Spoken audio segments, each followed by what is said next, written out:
Hi, my name's Collins, and I'm here to teach you how to put patina stain on metal.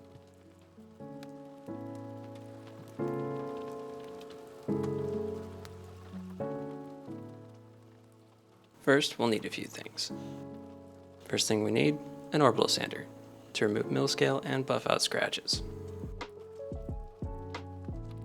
Number 2, isopropyl alcohol and Scotch-Brite pads for cleaning oils and residue from the metal.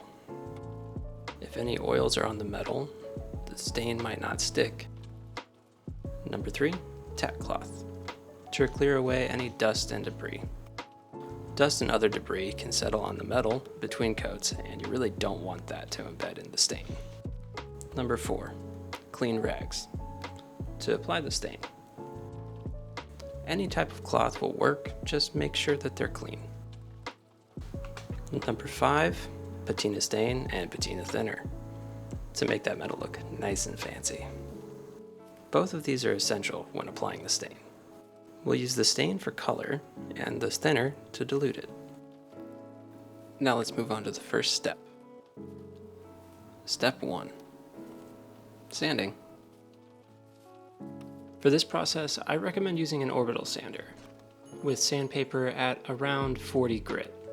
Once you've hit all the surfaces with the low grit sandpaper, you're going to want to move up to something around 320 to 400 grit. One thing I really don't recommend though is using hand tools. You'll probably wear yourself out. Trust me. What we're trying to do here is make sure that we get rid of all of the mill scale. Mill scale is a type of iron oxide that's formed on the surface of the steel during the hot rolling process. The very high surface temperature combined with high roller pressure results in a smooth, bluish gray surface. Once you've managed to remove all of the mill scale from the metal, it's on to the next step, cleaning. For this part, you're gonna need to use, oh yeah, did I mention that you should be wearing gloves for this part? Okay, well you should be wearing gloves. Anyway, you're gonna wanna grab your isopropyl alcohol, pour it over all of your metal surface, grab your Scotch-Brite pad, and scrub the heck out of it.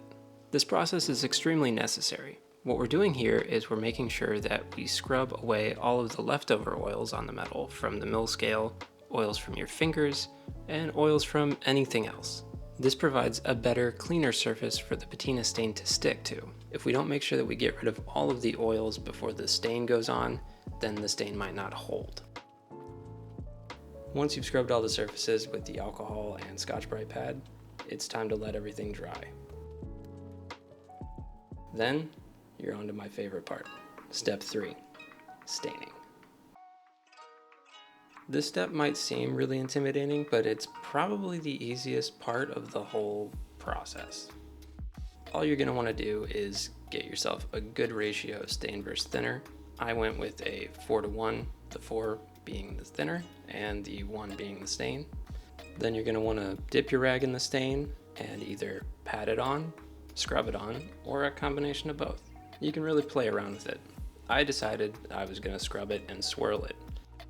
The stain that I'm using is a black stain by a company called Sculpt Nouveau. I'm also using one of their other products called Smart Coat as the thinner. If you're looking at trying your hand at staining metal for the first time, I highly recommend them. They've got a huge variety of colors for you to choose from, and you can get them all in spray cans, spray bottles, or even gallon jugs. They make a great entry-level product that's easy to control. Now, you're probably wondering why I'm using patina stain instead of regular patina. Well, that's because it's easier to control. With regular patina, you have to be very careful. It smells bad, it can burn your eyes, burn your skin, you have to dispose of it a certain way. It's overall much more difficult. Whereas patina stain can be easily controlled, and it goes on much more like paint. Since the client we're doing this range hood for had a specific tone in mind, we wanted to guarantee that we could reach that goal. And with patina stain, we can. Now, since I'm using a 4:1 ratio, the process of darkening the metal is much longer. But if you really want to, you can maximize this by just going with straight stain.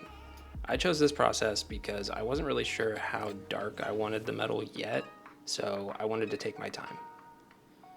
It's really important to also wait a while for the stain to dry before you put on another coat, or else you could tear the stain off. It's also important to make sure that before your next layer of stain, you use a tack cloth around all of the metal surfaces. If the debris stays on the surface and you start the next layer of stain, it can very easily get stuck. Once you've got your stain where you want it, it's time for step 4, detailing.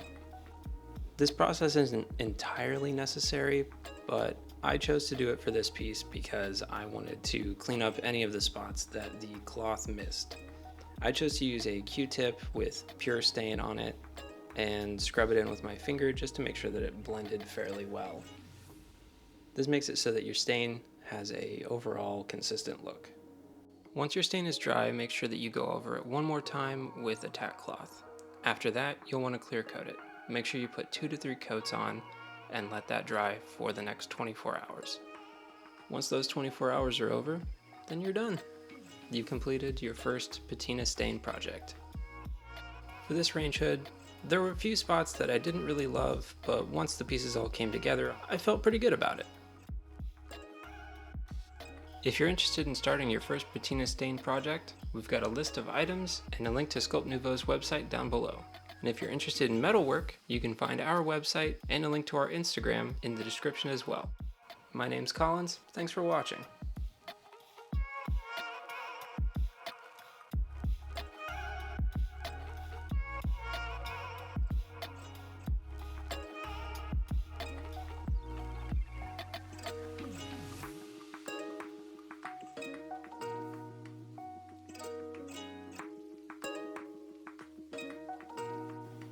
Isopropyl alcohol.